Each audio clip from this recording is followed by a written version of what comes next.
Hello friends and dear students, आज का हमारा टॉपिक है ओफ्लॉक्सासिन एंड लोमेफ्लॉक्सासिन, जो कि यूरिनरी ट्रैक्ट इन्फेक्शंस में यूज़ किए जाने वाले एंटी इन्फेक्टिव्स हैं और हमारे medicinal chemistry third course code BP 601T B pharm 6 semester third year के सिलेबस में देखने को मिलते हैं।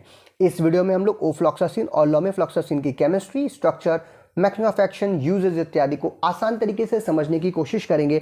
मैं हूं डॉक्टर प्रजन्य शुक्ला। चलिए शुरू करते हैं। तो सबसे पहले हम बात करेंगे ओफ्लॉक्सासिन की। तो जो हमारा आज का एजेंट है ओफ्लॉक्सासिन, वो जो भी हम लोग अभी तक पढ़ते आ रहे थे फ्लोरोक्विनोनिल्स के, हमने कई सारी ड्रग्स देखी हूँ, उसका सार भी हमने देखा था। इसका स्ट्रक्चर बाकी फ्लोरोक्विनोलिन से थोड़ा सा डिफरेंट है।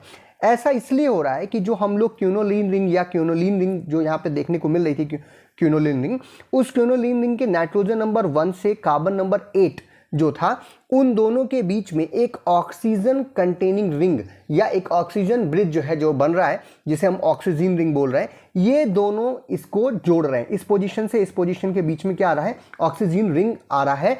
और इसकी वजह से, क्योंकि एक क्विनोलिन रिंग एक ऑक्सीजन रिंग की वजह से एक ट्राईसाइक्लिक रिंग सिस्टम यानी 3 रिंग सिस्टम में कन्वर्ट हो रही है, इसीलिए इसे हम लोग ऑक्सीजिनोक्विनोलिन या फिर 4-ऑक्सा 1-एजा ट्राईसाइक्लो, ट्राई मतलब 3 साइक्लिक रिंग सिस्टम, एजा मतलब नाइट्रोजन कंटेनिंग, एजा ट्राईसाइक्लो, और ऑक्सा मतलब ऑक्सीजन। तो 4th पोजीशन पे ऑक्सीजन, पहले पोजीशन पे नाइट्रोजन, ट्राईसाइक्लो। और कौन कितने एटम्स हैं इन ट्राईसाइक्लिक रिंग सिस्टम्स में, उसको भी दर्शाने की कोशिश की गई है। 7 एक तरफ है, 3 एक तरफ है, 1 एक तरफ है और एक तरफ 0 है। और इसका क्या मतलब होता है, ये अभी हम लोग आगे स्ट्रक्चर में देखेंगे। ट्राईडेका, ट्राईडेका मतलब 13 को हम लोग क्या बोलते हैं? ट्राईडेका बोलते हैं। तो ट्राईडेका विथ 5, 6, 8 और 11, 5वें पोजीशन पे, 6वें पोजीशन पे, 8वें पोजीशन पे और 11वें पोजीशन पे 4 डबल बॉन्ड्स भी इस रिंग सिस्टम में हमें देखने को मिलेंगे। यानी कि क्विनोलिन रिंग को ही ट्राईसाइक्लिक रिंग सिस्टम में ऑक्सीजन के साथ क्या किया है? कन्वर्ट कर दिया। तो पहले आइए समझ लेते हैं इस ट्राईसाइक्लिक रिंग सिस्टम को, इसकी नंबरिंग को, इसके नाम लिखने के तरीके को, उसके बाद फिर आगे बात करेंगे। तो जैसा हम लोग पूरे फ्लोरोक्विनोलिन्स में देख रहे थे, हमको एक क्विनोलिन रिंग सिस्टम देखने को मिलता है जहां 2 साइक्लिक रिंग सिस्टम होती है, आपस में फ्यूज रहती हैं और पहले पोजीशन पे नाइट्रोजन रहता था। नंबरिंग करते थे 1 2 3 4 5 6 7 8, ठीक है। तो ये पुरानी वाली नंबरिंग जो हम लोग क्विनोलिन्स में करते थे, हमको 4th पोजीशन पे यहाँ पर ऑक्सो ग्रुप भी देखने को मिलता था। अब यहाँ क्या हो रहा है इस कंडीशन में? यहाँ पे नाइट्रोजन को 2 कार्बन और 1 ऑक्सीजन के साथ इस 8 नंबर के कार्बन के साथ जोड़ा गया है। एक नई रिंग सिस्टम बन रही है जिसे हम ऑक्सीजन रिंग सिस्टम बोल रहे हैं। इस सिस्टम की वजह से नंबरिंग करने का तरीका जो है वो बदल जाएगा। अब ये टोटल जो है जितने एटम्स हैं इसके अंदर, वो टोटल 13 एटम्स हैं और इनको जो है नंबरिंग हम यहां से शुरू करेंगे 1 2 3 4, क्योंकि इधर से ऑक्सीजन पहले पड़ रहा था इसलिए नंबरिंग यहां से करेंगे 1 2 3 4 5 6 7 8 9 10 11 12 एंड 13। टोटल 13 मेंबर ये रिंग सिस्टम है। नंबरिंग कुछ इस प्रकार से करेंगे। नेक्स्ट, जब भी ट्राईसाइक्लो रिंग सिस्टम या bicyclo ring system, bicyclic compound का एग्जांपल सबसे अच्छा है एट्रोपिन। एट्रोपिन का स्ट्रक्चर हम लोगों ने कुछ ही दिन पहले अपलोड किया था, वो वीडियो भी आप देख सकते हैं, बहुत ही क्लियर होगा आपको। और ये ट्राईसाइक्लिक रिंग सिस्टम है, इसमें 1 2 3 रिंग्स आपस में जुड़ रही हैं, जिसमें से ये नाइट्रोजन जो है वो ब्रिज बनाने का काम कर रहा है इन रिंग्स के बीच में। तो इसे हम लोग कहेंगे, ये जो आपके सामने रेड लाइन दिख रही है, ये मैंने बॉन्ड्स भी अलग तरीके से दिखाए, देखिए ये वाला पूरा ब्लैक है, ये वाला रेड है और बाकी ये सब पूरा ब्लू है। तो ये 3 इसलिए है क्योंकि ये अलग आपको कुछ दिखाना चाह रहा है। जब ये ब्रिज हेड है, जिसको हम लोग ब्रिज हेड बोलते हैं, जहां से रिंग्स जुड़ी हुई हैं 1 2, इन दोनों को हम लोगों को गिनना नहीं है, इसको ब्रिज हेड मान लेना है। और ब्रिज हेड के जितने भी तरफ पॉसिबिलिटीज हैं और जितने भी एटम्स होंगे, उन सबको गिन करके यहां पर लिखा जाता है। इसको भी लिखने का तरीका ये कि कितने एटम्स हैं उनको आपको गिनना है। ज्यादा वाला जिधर होगा उसको सबसे पहले, उसके बाद उससे कम और फिर सबसे कम। इस तरीके से हम लोग यहां पे लिखेंगे। तो चलिए इस ब्रिज हेड से हम लोग समझने की कोशिश करते हैं। अगर इस ब्रिज हेड को हम लोग इधर पूरा दबा लें तो ये जो ब्लैक पार्ट दिख रहा है वो दिख रहा है इसको और इसको जोड़ने के लिए, ठीक है। तो यहां पे देखिए कितने एटम्स हैं, 1 2 और 3। इस तरफ जो ब्लैक कलर से मैंने दिखाया है उसमें 1 2 3 एटम्स या 3 कार्बन इधर आपको दिख रहे हैं। अगर इस ब्रिज हेड्स के इस साइड चले यानी कि लेफ्ट साइड में चले तो देखिए कितने एटम्स हैं, इसको गिनना नहीं है, जो कि जुड़ा हुआ है उसको नहीं गिनना है, तो उसको छोड़ेंगे तो फिर कितने हैं, 1 2 ये 3 ये 4 5 6 और 7। इस साइड में यानी कि जो ब्लू कलर से मैंने दिखाया है यानी लेफ्ट साइड में इस ब्रिज हेड के हमको 7 एटम्स देखने को मिल रहे हैं। जब इसके बीच में देखते हैं तो यहाँ पर एक एटम दिख रहा है 13 नंबर वाला, क्योंकि इन दोनों को गिनना नहीं है तो ये आपका 13 नंबर पे एक हो गया। और 13 को 5वें नंबर से जो जोड़ रहा है यानी ये भी रिंग को जोड़ रहा है, और क्योंकि इस रिंग से और इस रिंग के बीच का पड़ रहा है तो इसको भी हम लोग ब्रिज हेड मान रहे हैं। लेकिन यहाँ पर कोई भी एटम बीच में नहीं है क्योंकि 13 सीधे 5 से जुड़ा हुआ है, तो यहाँ पर 0। तो इसी नंबर्स को हम इस नाम में दिखाते हैं, क्योंकि इस तरफ 7 था, 7 बड़ा होता है तो 7 पहले लिख दिया। फिर इस साइड में 3 था तो 3 7 से छोटा होता है इसलिए 3 लिख दिया। यहाँ पर टोटल एक एटम जुड़ मिल रहा है इसीलिए यहाँ पर कह दिया 1, और इन दोनों के बीच में 0 है। लेकिन 0 किसके किसके बीच में है? 5 और 13 के बीच में, तो इसीलिए यहाँ पर 5 छोटे में जो है करके ऊपर लिखते हैं 5, 13। 5वें और 13 के बीच में 0 है इसीलिए यहाँ पर 0 भी लिखा। ट्राइडेका मतलब 13 एटम्स का मिलकर के बना हुआ है तो ट्राइडेका। अब देखिए इसमें आपको टोटल जो है 4 डबल बॉन्ड्स भी देखने को मिलेंगे। एक तो 5वें नंबर पे जो कि 5वें और 13वें के बीच में है, क्योंकि 5 से जस्ट बगल में 6 आता है लेकिन 13 अलग नंबर हो रहा है, इसीलिए ये भी प्रदर्शित करना जरूरी हो जाता है, इसीलिए 5 ब्रैकेट में 13 किया गया। 6वें नंबर पे है, यहाँ पे 6वें और 7वें के बीच में तो 6 छोटा होता है इसलिए 6वें नंबर को बोला गया। 8वें और 9वें के बीच में दिख रहा है डबल बॉन्ड इसीलिए 8वां बोला जाएगा। जो छोटा नंबर होता है हम सभी जानते हैं, आईपीएससी नोमेनक्लेचर में उसी को नंबरिंग करते हैं। और 11 और 12 के बीच में भी डबल बॉन्ड है तो इसे 11 का भी बोलेंगे। अब ये जो 4 ऑक्सा, ये 4 ऑक्सा मतलब ये है, ऑक्सो की बात नहीं हो रही है, ऑक्सा की बात हो रही है, जो कि 4th पोजीशन पर आपका ऑक्सीजन है। 4 ऑक्सा 1 एजा ट्राईसाइक्लो 7310513 जो भी मैंने बताया ट्राइडेका, इसका सब्स्टिट्यूशन किया गया है और जाकर के तब आपको आपका स्ट्रक्चर मिलेगा। क्या क्या सब्स्टिट्यूशन किए गए हैं आइए देख लेते हैं, स्ट्रक्चर भी साथ साथ देखेंगे। सबसे पहला मिथाइल सब्स्टिट्यूशन किया गया है पोजीशन नंबर 2 पे। ये जो हमारी पोजीशन नंबर 2 थी, इस पोजीशन नंबर 2 पे एक मिथाइल ग्रुप का सब्स्टिट्यूशन किया गया है। इसे मैंने वेवी लाइन से दिखाया है। वेवी लाइन का मतलब क्या होता है कि अगर आप ध्यान से देखिएगा तो ये एक जो कार्बन है इस पे ये पूरा ग्रुप जुड़ा हुआ है, इधर ये पूरा ग्रुप जुड़ा हुआ है, एक तरफ CH3 जुड़ी हुई है और एक हाइड्रोजन जुड़ा हुआ है, जिसकी वजह से ये कार्बन नंबर 2 जो है वो एक कायरल कार्बन हो जाता है जिसपे 4 डिफरेंट ग्रुप्स लगे। इसकी वजह से ये मॉलिक्यूल जो है हमारा वो 2 तरीके की स्टीरियो आइसोमेरिज्म शो करेगा, R और S या लीवो रोटेटरी या डेक्सो रोटेटरी। ठीक है, तो 2 तरीके के स्टीरियो आइसोमर शो करेगा। और ये जो CH3 है ये अबव द प्लेन भी हो सकता है और बिलो द प्लेन भी हो सकता है, इसीलिए इसे वेवी लाइन से हमने दिखाया है। और इसकी वजह से ओफ्लॉक्सासिन के 2 आपको आइसोमर्स मिल सकते हैं। इन 2 आइसोमर्स को क्या बोलते हैं अभी मैं आगे दिखाऊंगा, लेकिन क्योंकि ओफ्लॉक्सासिन जो हम लेते हैं एज अ मेडिसिन वो रेस्मिक मिक्सचर होता है, उसमें दोनों ही R और S कन्फिग्रेशन वाली ड्रग्स 50-50% जो है मिलाई जाती है, तो रेस्मिक मिक्सचर ही लिया जाता है और इसे कहते हैं ओफ्लॉक्सासिन। ठीक है, तो ये हो गया। नेक्स्ट फ्लोरो सब्स्टिट्यूशन एट पोजीशन नंबर 7।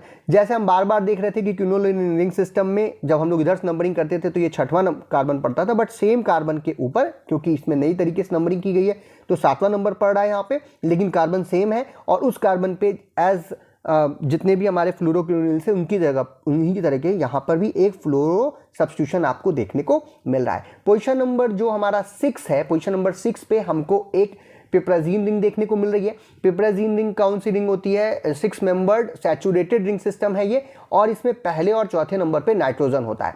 तो जो चौथे नंबर का नाइट्रोजन है उससे हाइड्रोजन को रिप्लेस करके वहां पर क्या लगाया गया है? मिथाइल, इसीलिए इसे बोल रहे हैं 4 मिथाइल पिप्राजीन। और इसके पहले नाइट्रोजन को इस रिंग सिस्टम के साथ जोड़ा गया है, इसीलिए बोल रहे हैं 4 मिथाइल पिप्राजीन 1 आइल, क्योंकि पहले से ये जोड़ा ये भी बताया जा रहा है। नेक्स्ट ऑक्सो, 10वें नंबर पे हमको एक ऑक्सो ग्रुप देखने को मिल रहा है, यानी कि कीटो ग्रुप यानी C double bond O group. और कार्बोक्सिलिक एसिड ग्रुप जो है वो 11th पोजीशन पर आपको सेम देखने को मिल रहा है जैसे और भी फ्लोरोक्विनोलिन्स में देखने को मिलता था, बस नंबरिंग अलग थी। यहाँ 11 नंबर पे आ रहा है इसीलिए इसे हम बोल रहे हैं 11 कार्बोक्सिलिक एसिड। तो this is the structure of ofloxacin, और मुझे लगता है कि आप लोग को ये समझ में आ गया होगा। अब आगे बढ़ते हैं और इसी स्ट्रक्चर से आप इसका आईयूपीएसी नोमेनक्लेचर कर सकते हैं। हमने कहा कि ये रेसमी मिक्सचर में दिया जाता है, इसीलिए इसे हम लोग RS यहाँ दोनों लिखेंगे, यानी R कन्फिग्रेशन और S कन्फिग्रेशन दोनों 50-50% होता है, तो इस तरीके से लिखा जाता है। रेसमिक मिक्सचर को लिखने का तरीका है आईयूपीएसी नोमेनक्लेचर में।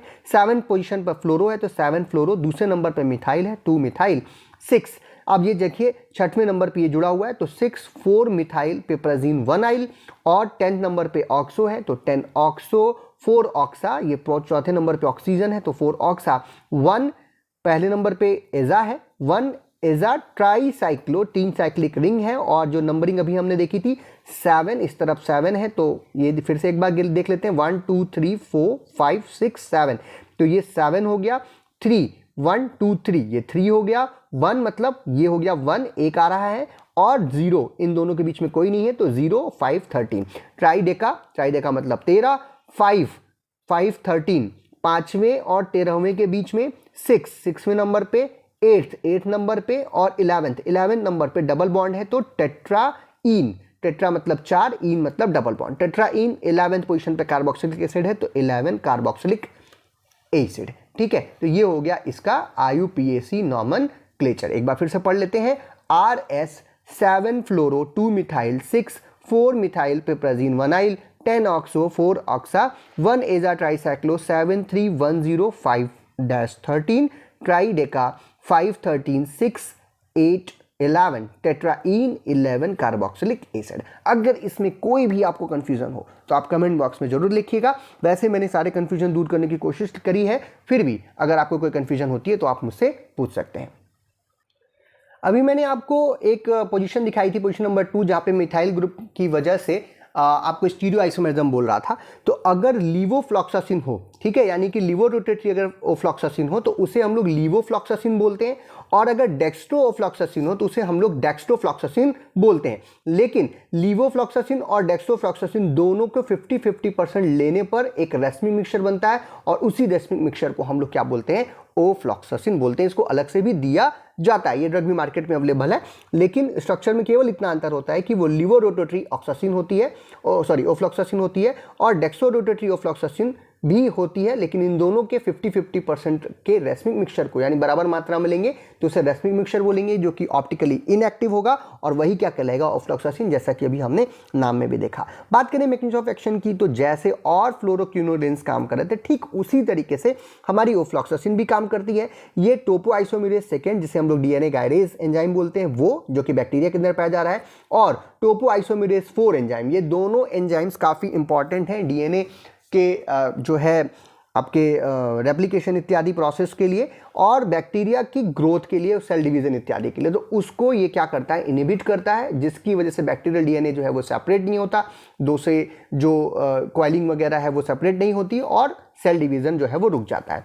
यानी कि जितने भी फ्लोरोक्विनोलिन्स हैं लगभग सेम तरीके से काम करते हैं, जैसा मैंने पहले वीडियो में बताया था फ्लोरोक्लिन्स वाले में, ठीक वैसे ही आपको दिखना है, कुछ और नहीं करना। तो यहाँ पे बैक्टीरियल DNA गायरेज और टोपोआइसोमेरेज के फंक्शन को इनहिबिट करता है, जिसकी वजह से बैक्टीरियल रेप्लिकेशन, बैक्टीरियल DNA का जो ट्रांसक्रिप्शन है, उसका रिपेयर है, रिकम्बिनेशन है, वो सब कुछ क्या हो जाता है, रुक जाता है।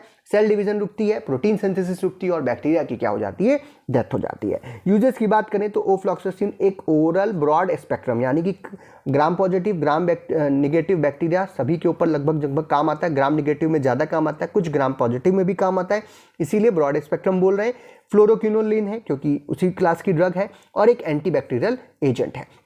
जनरली इसका प्रयोग जो है हम लोग यूरिनरी ट्रैक्ट इन्फेक्शंस में करते हैं, जब भी आपके ब्लैडर में, आपके यूरेथ्रा में या किडनी इत्यादि में अगर जो है इन्फेक्शन हो जाए, बैक्टीरियल इन्फेक्शन, तो उसको दूर करने के लिए इसका प्रयोग किया जाता है। और गोनोरिया यानी कि जेनाइटल्स में जब इन्फेक्शन हो जाए तो वहाँ पर भी इसका प्रयोग हम कर सकते हैं। साथ ही साथ ये कुछ आई ड्रॉप्स में भी मिलती है for the eye infection. Ofloxacin जो है वो काफ़ी सारे बैक्टीरियल इन्फेक्शंस जो अलग अलग जगह पे हो सकते हैं उनमें बैक्टीरिया को हटाने के काम में की जाती है, बैक्टीरिया को ख़त्म करने के काम में की जाती है, जैसे कि क्रॉनिक ऑब्स्ट्रक्टिव पल्मोनरी डिसीज जिसे COPD भी बोलते हैं। ये आपके लंग्स में जो सांस लेने में कठिनाई है उसमें हो रहा है, क्योंकि वहाँ पर बैक्टीरियल क्या नाम है इन्फेक्शन हो रहा है, जैसे कि निमोनिया के केस में यूज़ करते हैं।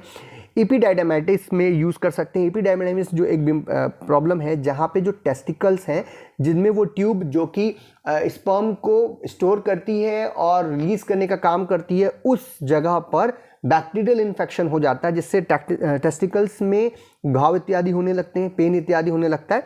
उस इन्फ्लामेशन होने लगता है, उस प्रॉब्लम को सॉल्व करने के लिए भी इस ड्रग का प्रयोग किया जाता है। नॉन गोनोकॉकल यूरेथ्राइटिस, यूरेथ्रा में जो इन्फ्लामेशन हो रहा है उसको ठीक करने के लिए, बैक्टीरियल इन्फेक्शन की वजह से जो इन्फ्लामेशन हो रहा है उसको ठीक करने के लिए। सर्विसाइटिस में भी यूज़ करते हैं। सर्विक्स जो है वो लोअर नैरो इन पार्ट होता है यूटेरस का, जो कि वेजाइना में ओपन होता है। अगर उसका वहाँ पर बैक्टीरियल इन्फेक्शन हो जाए तो इन्फ्लामेशन हो जाता है, उस कंडीशन को सर्विटाइटिस बोलते हैं और इसको भी ठीक करने के लिए इस ड्रग का प्रयोग करते हैं।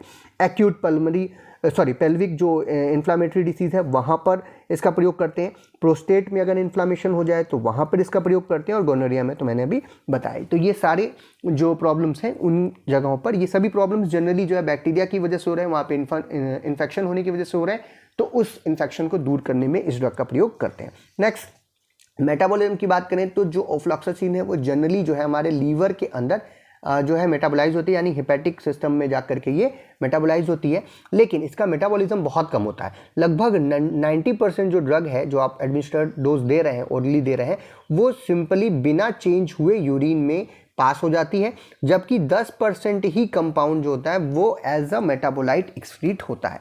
90% जो है बिना चेंज हुए यूज़ हो रही है, इसीलिए कि यूरिन तक पहुंच जा रही है बिना मेटाबोलाइज हुए, इसीलिए इसे हम लोग यूरिन इन्फेक्शन में यूज़ कर सकते हैं, क्योंकि वहाँ पर इसकी ढेर सारी मात्रा प्रेजेंट रहती है। साथ ही साथ जो 3 मेजर मेटाबोलाइट्स बनते हैं ओफ्लॉक्सासिन के, वो हैं डेस मिथाइल ओफ्लॉक्सासिन और ओफ्लॉक्सासिन एन ऑक्साइड, जबकि ये दोनों भी एक्टिव होते हैं, लेकिन ओफ्लॉक्सासिन से कम एक्टिव होते हैं। मेटाबोलाइट्स तो हैं लेकिन कम एक्टिव होते हैं। नेक्स्ट, ओफ्लॉक्सासिन बीटा डी ग्लूकोराइड्रेट, ये भी एक मेटाबोलाइट है, लेकिन इसमें किसी भी प्रकार की activity, bacterial activity, antibacterial activity देखने को नहीं मिलती। तो ये हो गया इसका मेटाबॉलिज्म।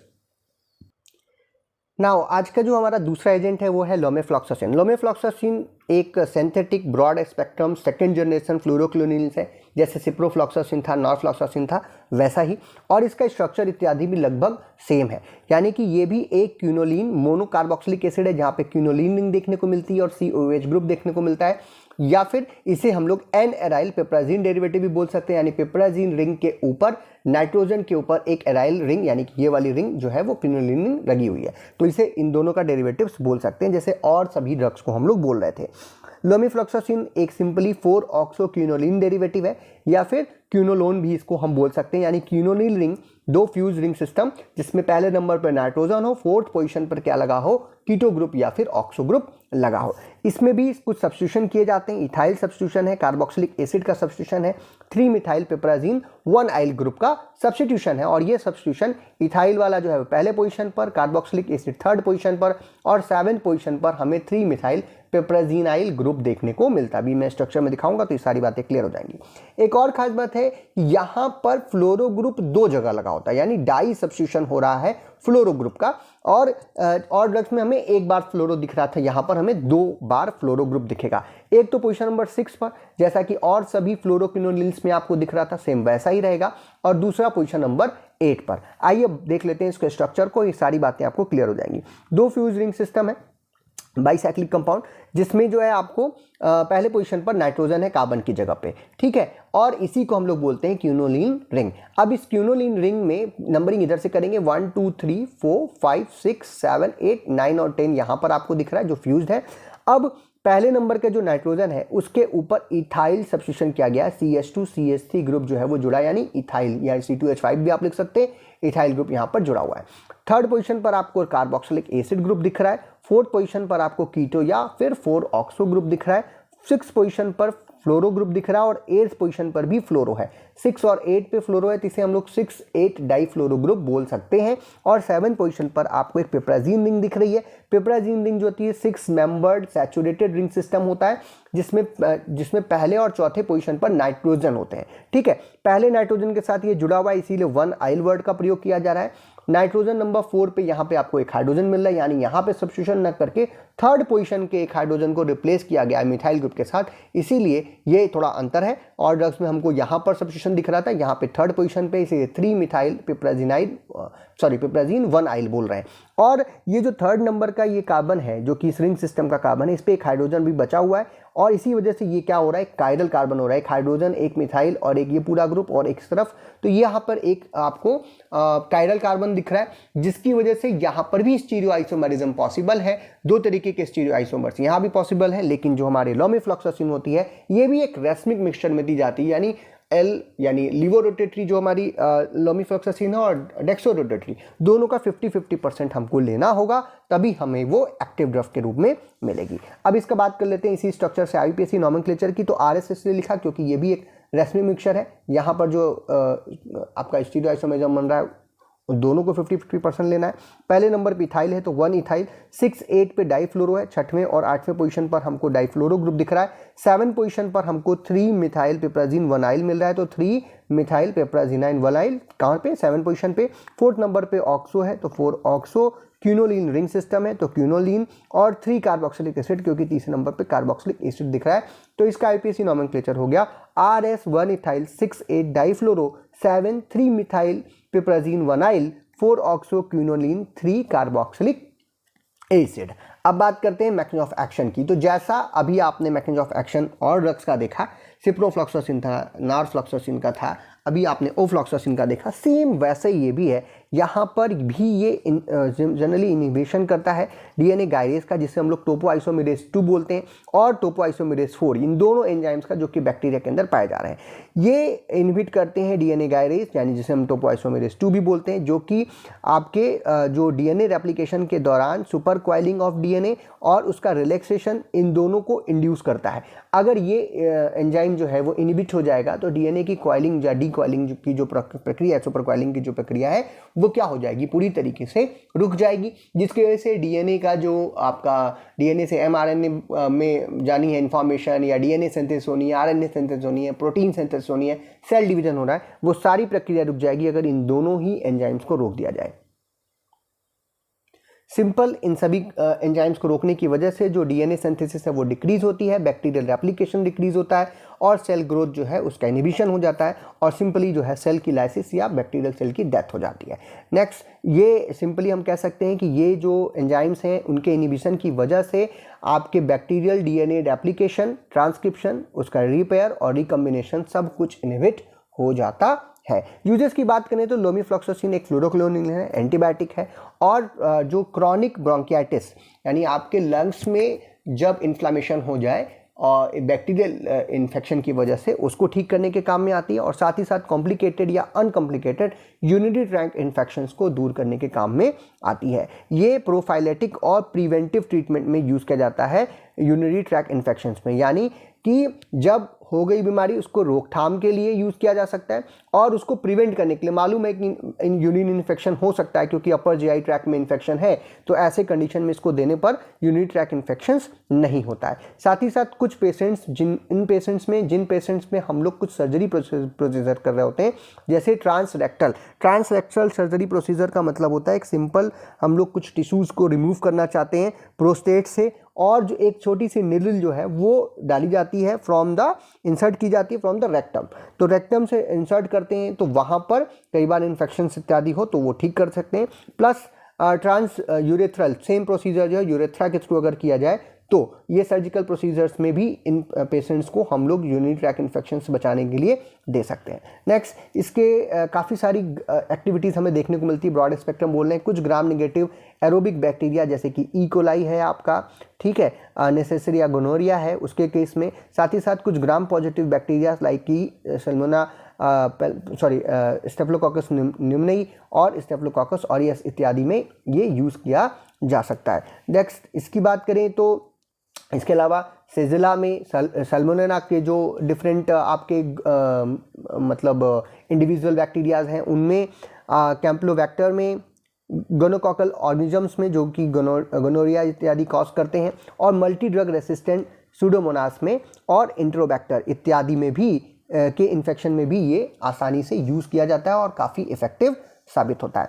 मेटाबॉलिज्म की बात करें तो जनरली ये कम ही मेटाबोलाइज होता है, लेकिन जब मेटाबोलाइज होता है तो हमें 5 प्रकार के मेटाबोलाइज जो है वो प्राप्त होते हैं जो कि ह्यूमन यूरिन्स के अंदर पहुंचते हैं। 65% जो ड्रग है, जो पेरेंट ड्रग दी जाती है, ओरली जो दी जाती है, वो यूरिन में बिना चेंज हुए मिलती है, जबकि 9% जो होती है वो ग्लोनोराइड मेटाबोलाइट के रूप में आपको देखने को मिलती है। बाकी 4 अदर मेटाबोलाइट्स में भी ये देखने को मिलती है। तो ये था आज का हमारा टॉपिक, जहाँ पे हमने लोमेफ्लॉक्सासिन और ओफ्लॉक्सासिन की structure, mechanism of action, uses और मेटाबॉलिज्म इत्यादि को आसान तरीके से समझने की कोशिश की। फिर भी अगर आपके कोई प्रश्न हैं, कोई आपके कमेंट्स हैं, तो आप कमेंट बॉक्स में लिख सकते हैं, उसको हम आंसर करने की कोशिश करेंगे। वीडियो आपको पसंद आए तो इसे लाइक कीजिए, अपने फ्रेंड्स में शेयर कीजिए, चैनल पर नया हो तो चैनल को सब्सक्राइब कीजिए। PDF लिंक भी आपको डिस्क्रिप्शन में मिल जाएगा और आप हमारा ऐप भी ट्राई कर सकते हैं, वहाँ पर भी हम जल्द ही इसको यूनिट वाइज सारा कुछ अपलोड कर देंगे। वीडियो को देखने के लिए बहुत बहुत धन्यवाद। कोई भी सपना साकार करने के लिए सबसे जरूरी है सही कोच का होना। चुनिए doctor PKS and doctor MPS classes को और करें अपने B Farm D Farm का सपना साकार। Download the app now.